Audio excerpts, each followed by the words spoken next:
Hello everyone and welcome to my October wrap-up. So similar to my wrap-up from last month, it's actually not the end of October. It is currently October 15th and I've decided to do my wrap-ups over the course of the month instead of just doing it all at the end. So I'm going to be sharing with you all of the books that I've read in October thus far, and then later on I will insert another clip of me from the future doing all of the books that I read in the later weeks of October. I'll just get started with the first book that I finished in the month of October, which actually one of my friends gave to me, which was really nice of her, and I ended up really loving this book. I originally was gonna say that, oh, you've probably never heard of this book before, because I had never heard of it, but after doing a little bit of research, I realized that this is one of the best-selling books of all time. And when I read that, I was like, is that true? Or are they just saying that to sell copies? And then I actually looked it up and it was like right underneath like Catcher in the Rye and like Harry Potter. Like that's how big of a deal this book is, and I had never heard of it before. The book is The Bridges of Madison County by Robert James Waller. So this book is about a free spirit photographer named Robert Kincaid, and he goes to Madison County to take photographs of the covered bridges for a National Geographic article that he's working on. And when he's going to look for the bridges, he ends up getting lost. So he pulls off to this like random driveway and he rolls up to Francesca Johnson's house, and a romance ensues from there. So some of the main reasons why I really ended up liking this book is that I thought there was elements in this book that I hadn't really seen before in other books. One of them was that it's a romance between older characters who are in the later parts of their life. I believe, oh god, it's like their 40s, 50s, 60s, so they're a little bit older. And I thought that was really interesting just because I feel like a lot of the romance books that I usually read are younger characters.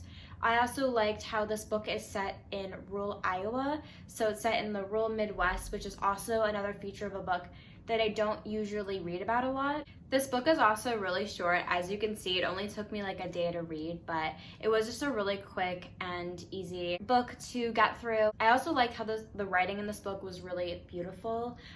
For some reason, the book that my friend gave me already had like annotations in it, so whoever annotated this book made sure to highlight some of their favorite lines, and it kind of made my reading experience a little bit more engaged because it was cool to see what someone else thought was a really beautiful quote.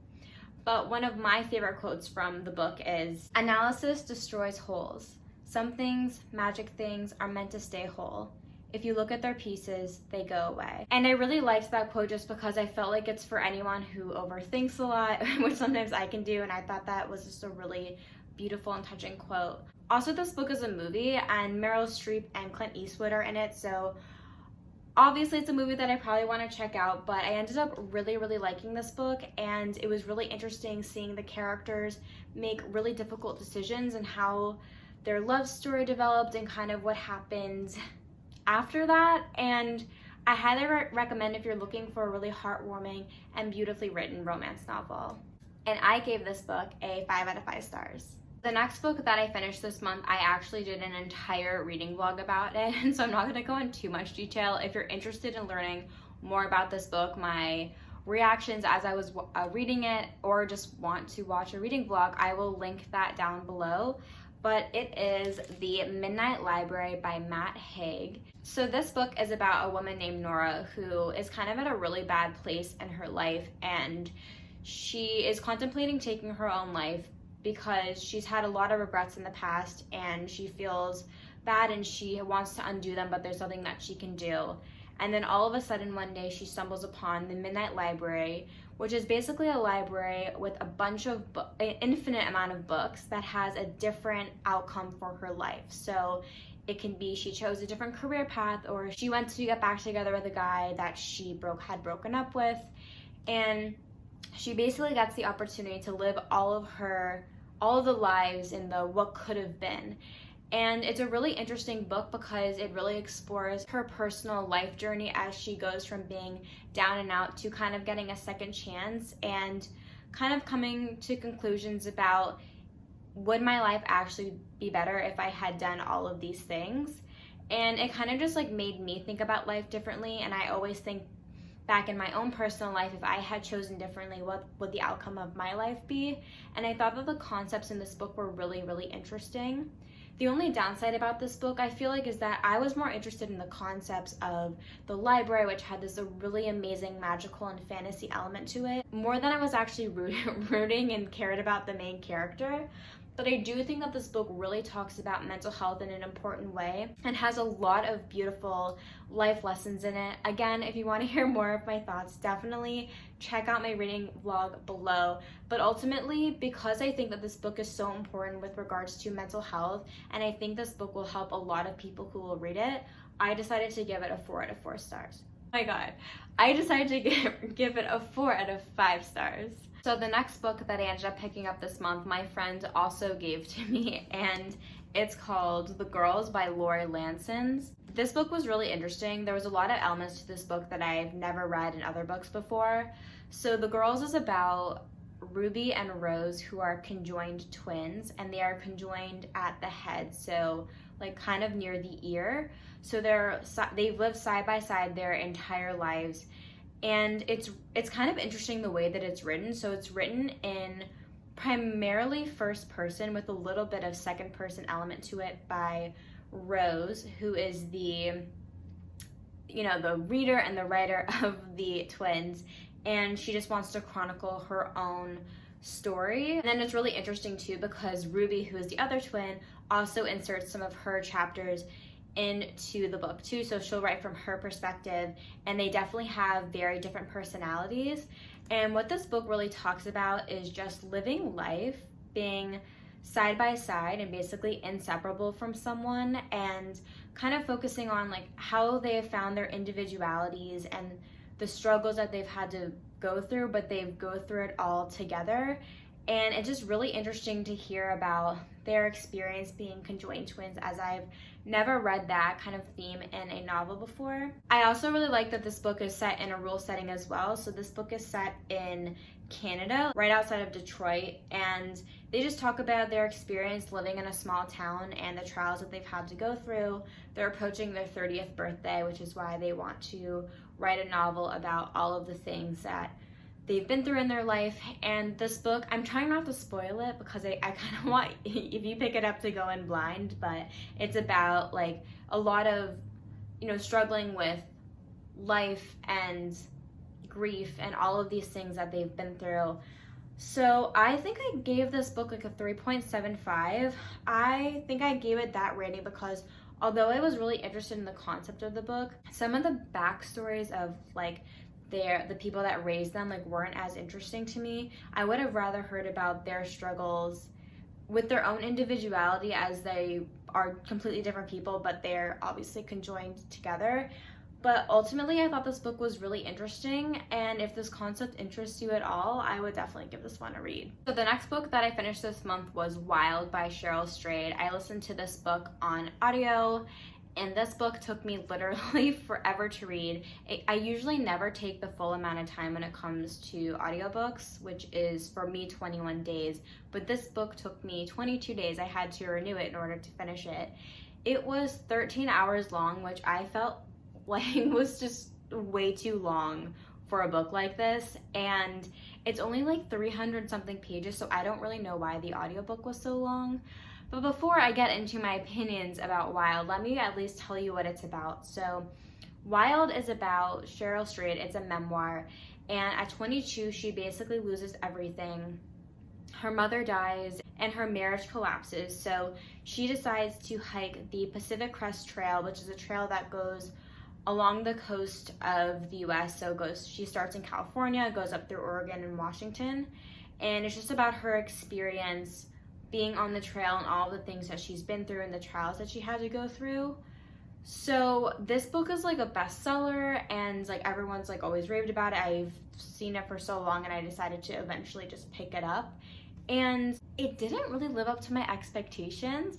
Again, I'm not gonna rate this book because I decided that I'm not gonna rate memoirs, but I just felt like this book lacked a lot for me, and I don't want to judge obviously like her life experience. It's not what I'm judging. It's more that I felt like she should have given a little bit of more of her own personal journey of how she dealt through these things and what hiking on the trail taught her as a person. I feel like a lot of the book was just talking about her day-to-day experience hiking on the trail, and like she met people but you didn't really get to know them because they'd come in and out of her life, and talking about how like looking for water and looking out for bears and rattlesnakes, which is I guess interesting, but then it's like, how interesting is day-to-day life when it comes to hiking? It's kind of monotonous, especially when you're not talking to anyone. So I would have preferred her to instead talk about what she was learning from her hike and maybe add a little bit more of like personal stories. I don't know why like I didn't really connect with the book a lot. I just felt like she had this opportunity to really share like a personal growth journey, and I just like didn't see that. I just saw a woman who bravely, which I will give her credit, bravely hiked the Pacific Crest Trail, but that was kind of it. And anyway, yeah, it took me forever to read, and I was just like very ready for it to be done because 3 weeks is a little bit too long for an audiobook. But yeah, I'm not gonna give this a rating because it's a memoir and I don't want to judge her personal experience, but I definitely would say it's not one of my favorite books that I've ever read. Those are the books that I read in the first half of October. Obviously, I'm hoping to read more in the next couple of weeks, and I will give you guys an update when we get there. Hello. So I actually don't have as many books to share with you as I thought I would. I feel like October is one of those months where some of the books that I started at the end of October are going to roll over to November. So I guess I'll just share with you the books that I ended up finishing in the later parts of October. So I'm going to start with The Invisible Life of Addie LaRue by V.E. Schwab.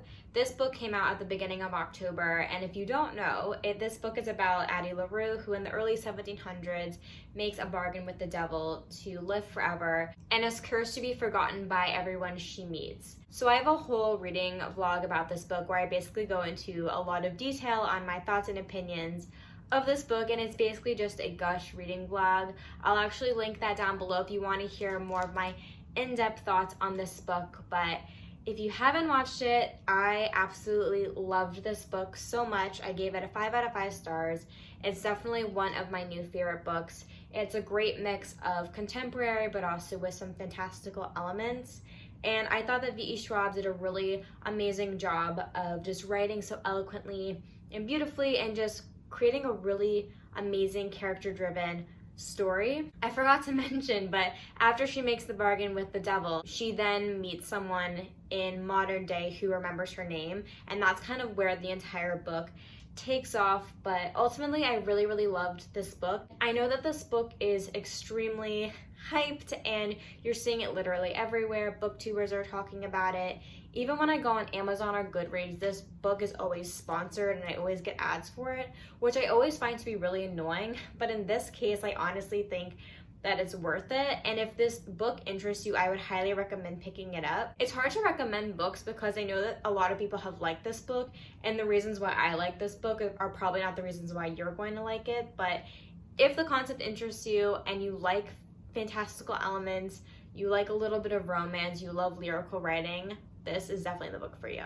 So a few years ago, while I was browsing BookTube, I saw that Emma Books did a Myers-Briggs video, which if you don't know, is a personality test that I'm personally very obsessed with, and she was giving book recommendations based off of your personality type. So I read The Gentleman's Guide to Vice and Virtue, which was the book that she recommended for me based off my personality type, and I absolutely loved it. And the third book, so there's 3 books in the series, and the third book is coming out in December, which I'm really excited for. And so while I was doing a little bit of research on the third book, I realized that there's actually a novella that's between book 1 and 2 that I had never heard of before, and that's called The Gentleman's Guide to Getting Lucky, which obviously is a very tiny little novella.